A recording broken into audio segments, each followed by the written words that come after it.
All right, let's jump right in. Today we're going to talk about a pretty radical idea, one that pushes back against something we're all taught, that our value is something we have to earn.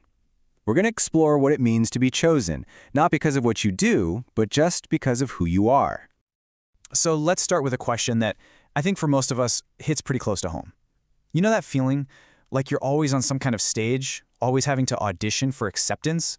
That constant pressure to prove you're good enough, smart enough, holy enough, just to be valued? That's what we're digging into today.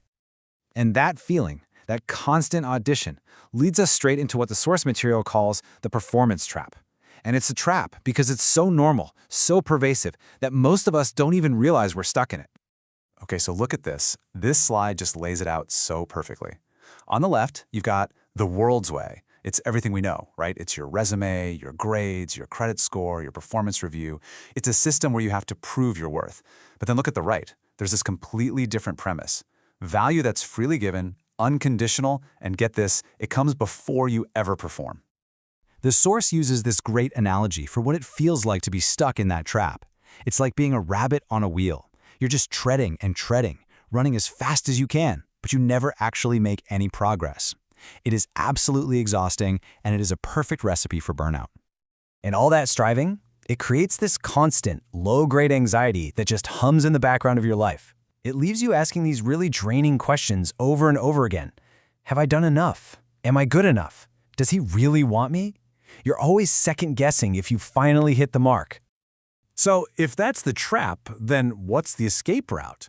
Well, this next part introduces the core solution from the source material, and it really is a radically different way of looking at things.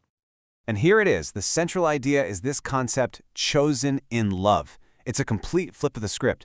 Instead of trying to earn your value through what you do, this is an invitation to believe that your value is already established, that you were chosen on purpose, as a gift, totally separate from anything you've ever done or ever will do. Now, this is the foundation for that idea, but I want you to really notice the timing here, before he laid the foundation of the universe. Think about that. This means your selection wasn't a reaction to how good you were.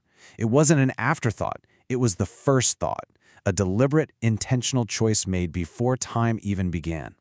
You know, to really get our heads around this, the source gives us a couple of incredible stories that really illustrate this idea of an intentional, preemptive choice.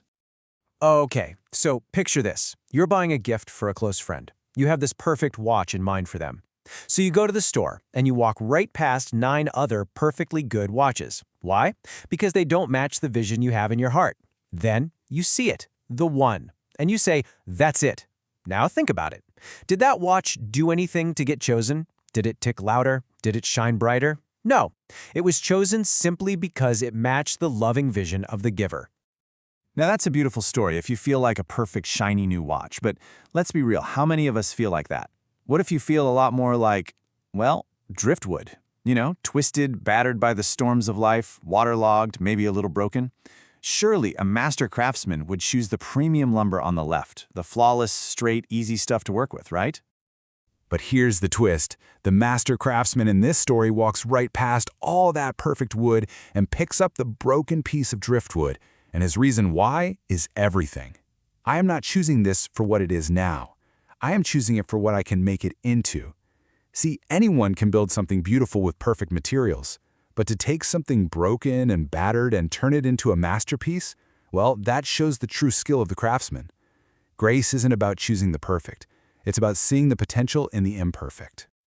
All right, there's one last story here that just nails this contrast between merit and grace. It brings it all home.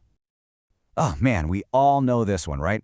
Back on the playground, picking teams for kickball. How did it work? The captains always picked based on pure merit. They picked the fastest kid, the strongest kid, the most athletic kid, the people who would help them win. It's a performance-based draft, plain and simple. But then we're asked to imagine a totally different kind of captain. All the star players are puffing out their chests, waiting to be picked first, but this captain, he looks right past them. He points to the back of a line, to the kid with the limp, to the one who always strikes out, the one everyone else overlooks. And he says, I choose you. You're on my team. And this is the whole point. When everyone asks why he made such a crazy choice, the captain doesn't say, oh, I see their hidden potential. No, he says, We are not going to win because of their strength, we are going to win because of mine. The victory has absolutely nothing to do with the team's qualifications and everything to do with the captain's power. Their only job is to be on his team. Okay, so what does this all mean for us? Like for real? How does this change things when we wake up on a Monday morning? Let's talk about the shift from a life of striving to a life of gratitude. Honestly, if you only remember one thing from all of this, let it be this sentence right here. It's the key that unlocks the whole thing. Trying to earn your worth after it's been given to you is like trying to pay your friend back for a birthday gift. It doesn't make any sense. You can't earn a gift. And when you really let that sink in, everything starts to shift.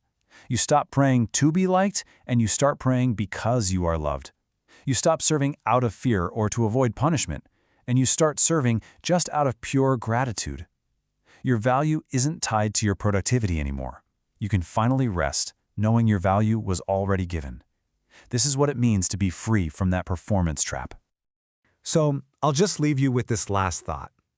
What would change for you today if you truly believed that your value isn't up for debate, that it was permanently settled in love before the first star was ever hung in the sky?